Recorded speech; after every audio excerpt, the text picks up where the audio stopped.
Hello everyone, তো সবাইকে শুভ রথযাত্রা। তো আজকে হচ্ছে উল্টো রথ, সোজা রথে ব্লগ করা হয়নি, তো ভাবলাম উল্টো রথে ছোট্ট করে একটা মিনি ব্লগ তোমাদের সাথে শেয়ার করি। তো বাড়ি থেকে বেরিয়ে গেলাম, আর আমাদের বাড়ির সামনেই রথ হয়। তো বড় রথ তো আগে চলে গেছে, আর যেতে যেতে দেখলাম ছোট্ট একটা রথ বাড়ির সামনে দিয়ে যাচ্ছে।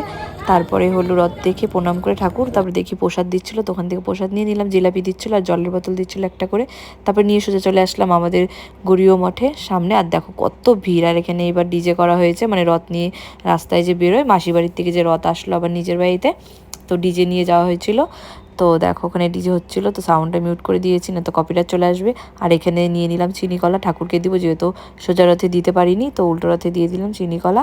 আর এত ভিড়, সামনে তো যেতেই পারবো না, তাই আর কি করবো, সবাই দিকে ছুঁড়ে ছুঁড়ে দিচ্ছে, তো আমিও ছুঁড়ে ছুঁড়ে ঢিল মারে দিয়ে দিলাম ঠাকুরকে।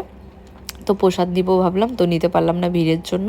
তারপর নিতে পারিনি, তো কি হয়েছে, ঠাকুর দর্শন করে যখন আমরা ভিড়ের থেকে বেরোচ্ছিলাম, দেখি আরেক জায়গায় সামনে মন্দির আছে, ওখান থেকে খিচুড়ি প্রসাদ দিচ্ছিলো, তো প্রসাদটা নিয়ে নিলাম। খিচুড়ি প্রসাদটা গরমের মধ্যে খেলাম।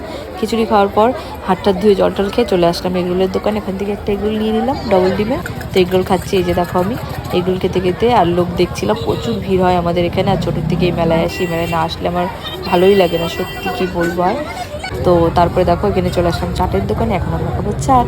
তো চাটটা আমার খুব ভালো লাগে, তো এখন নিয়ে দেবো চাটটা এখান থেকে। আর বৃষ্টিও চলে আসছিলো, ঝিরিঝিরি বৃষ্টি পড়ছিলো। তো বাড়ি থেকে চাট খেতে খেতে বাড়ি থেকে ফোন আসলো, মা চলে গেছিলো অন্য মেলায়, রথখোলার মেলায়।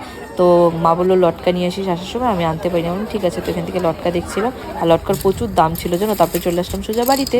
তো মা চলে এসেছিলো, বাবা চলে আসলো, আর মা আমার জন্য নিয়ে এসেছিলো অনেকগুলো ক্লিপ আর কানের। আর কানের আমার খুবই ফেভারিট, তার জন্য দেখো কত সুন্দর সুন্দর কিউট কিউট ক্লিপ। তো চলো আজকের ব্লগটা এই পর্যন্ত, দেখা হচ্ছে নেক্সট ব্লগে, টাটা, সবাই ভালো থাকবে।